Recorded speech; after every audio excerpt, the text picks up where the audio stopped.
John chapter 21, New American Standard Version. After these things, Jesus revealed himself again to the disciples at the Sea of Tiberias. And he revealed himself in this way: Simon Peter, Thomas, who is called Didymus, Nathanael of Cana in Galilee, the sons of Zebedee, and two others of his disciples were together.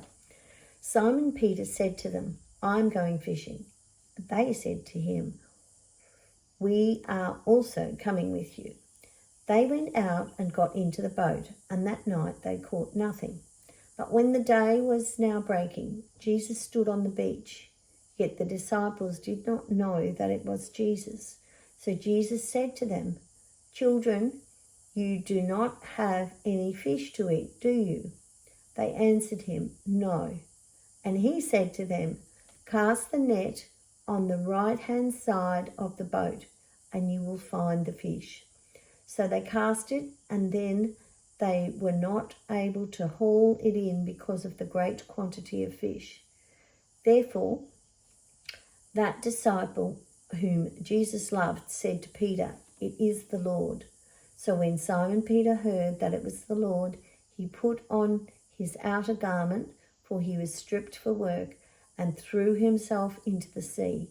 But the other disciples came in the little boat, for they were not far from the land, but about 200 cubits away, dragging the net full of fish.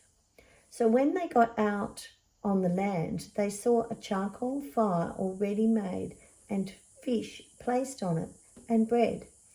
Jesus said to them, "Bring some of the fish which you have now caught." So Simon Peter went up and hauled the net to land, full of large fish, 153. And although there were so many, the net was not torn.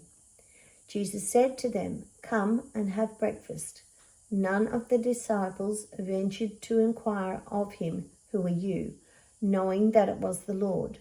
Jesus came and took the bread and gave it to them, and the fish likewise. This was now the third time that Jesus revealed himself to the disciples after he was raised from the dead. Now when they had finished breakfast, Jesus said to Simon Peter, "Simon, son of John, do you love me more than these?" He said to him, "Yes, Lord, you know that I love you." He said to him, "Tend my lambs." He said to him again, a second time, "Simon, son of John, do you love me?" He said to him, "Yes, Lord, you know that I love you." And he said to him, "Shepherd my sheep." He said to him a third time, "Simon, son of John, do you love me?" Peter was hurt because he said to him the third time, "Do you love me?"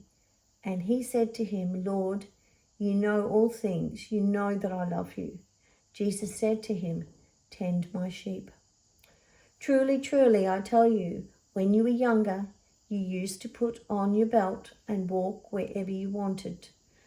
But when you grow old, you will stretch out your hands, and someone else will put on your belt on you and bring you where you do not want to go."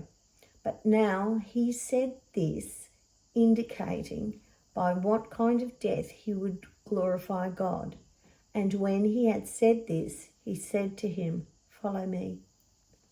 Peter turned around and saw the disciple whom Jesus loved following them, the one who also had leaned back on his chest at the supper and said, "Lord, who is the one who is betraying you?"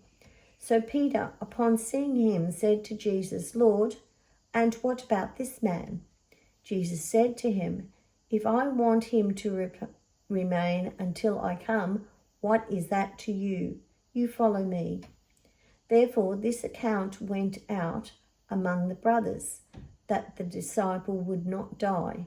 Yet Jesus did not say to him that he would not die, but only, "If I want him to remain until I come, what is that to you?"